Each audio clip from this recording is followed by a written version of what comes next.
একজন সাহাবী এক বেদুইনের বাড়িতে আশ্রয় নেন বলতেছি এই সেন্স থেকে, আমাদের সময় তো আমরা কোথাও গেলে রেস্টুরেন্ট আছে বা আমরা যে কোনো জায়গায় উঠতে পারবো, কিন্তু সেই যুগে যদি আপনি ট্রাভেল করেন তাহলে আপনার কিন্তু থাকার জায়গা নাই। তখন যাত্রাপথে কারো বাড়িতে আশ্রয় নিতে হবে, এবং সেই যুগে কালচারটা খুবই নর্মাল ছিল, কেউ যদি আগন্তুক আসতো তাকে আশ্রয় দেওয়া হতো। তো ওই সাহাবীর নাম ছিল উবাইদুল্লাহ ইবনে আব্বাস রাদিয়াল্লাহু আনহু। উনি রাসূলুল্লাহ সাল্লাল্লাহু আলাইহি ওয়াসাল্লামের চাচাতো ভাই। উনি একটা বাড়িতে যান, বেদুইনের বাড়িতে যাওয়ার পর আশ্রয় নেন। সেই বেদুইন খাওয়ানোর মতো তার কিছুই ছিল না, তার একটা ছাগল ছিল। তো ওই ছাগলটা সে জবাই করতে যায়, তখন তার ওয়াইফ তাকে অনেক বকাঝকা করে যে আমাদের আছেই তো মাত্র একটা ছাগল, তুমি এটা জবাই করবা কেন, অন্য কিছু দিয়ে খাওয়াও। তো ওই বেদুইনের কথা হলো, না আমাদের কাছে তো মেহমান আসছেন, তো মেহমানকে একটু আপ্যায়ন করা দরকার।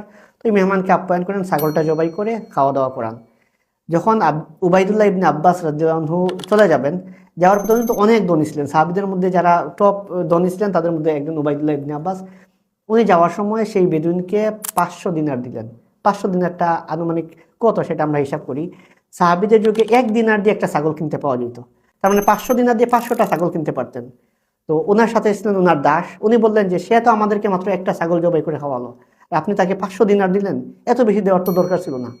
তখন উবাইদুল্লাহ ইবনে আব্বাস রাদিয়াল্লাহু আনহু বললেন, সে তার সর্বস্ব দিয়ে আমাদের সেবা যত্ন করছে, অর্থাৎ তার যতটুকু ছিল পুরোটাই আমাদেরকে দিয়ে দিছে। দিয়ে দেওয়ার ফলে আমরা খাইলাম, আর আমরা আমাদের সম্পদ থেকে, আমাদের ভান্ডার থেকে মাত্র 500 দিনার দিলাম। অর্থাৎ কোয়ান্টিটি যদি হিসাব করেন মনে হবে অনেক কিছু দিছি, বাট কোয়ালিটি যদি হিসাব করেন তার তো সব কিছুই দিয়ে দিছে আমাদেরকে, আর আমরা অনেক কিছু থেকে 500 দিনার দিলাম। অর্থাৎ সেই জায়গায় তো সে আগাই গেল। তার মানে একটা ছাগলের জন্য উনি 500 দিনার দান করেন, এবং দান শুধু করেন নাই, ওই উনার দাসকে শেখাইলেন যে দান করার মেন্টালিটিটাকে, এবং উনি বুঝাইলেন দান করার দিক থেকে আমরা কিন্তু এগিয়ে যাই না, এগিয়ে গেল সেই বেদুইন লোকটা যে তার সর্বস্ব দিয়ে আমাদেরকে আপ্যায়ন করেছিল।